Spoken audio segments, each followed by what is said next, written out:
Guys, today I'm going to tell you how to make conference calls on Android. If you are using an Android phone and now you want to make conference calls, so let's see how can you do that.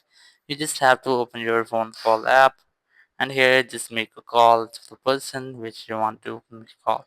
As I am going to call just like that, and here you just have to wait for the second person to accept the call. Just wait for that. When the person has accepted the call, you just have to tap on add call option and here just enter the second number.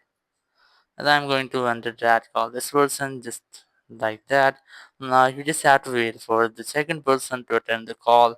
In this way, the first person will get hold at the call. And after when the second person have accepted the call, you will get a this type display. You must have to tap on the merge option to make a conference call.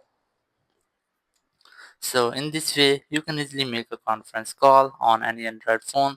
Thank you very much for watching the video. Until next video, bye bye.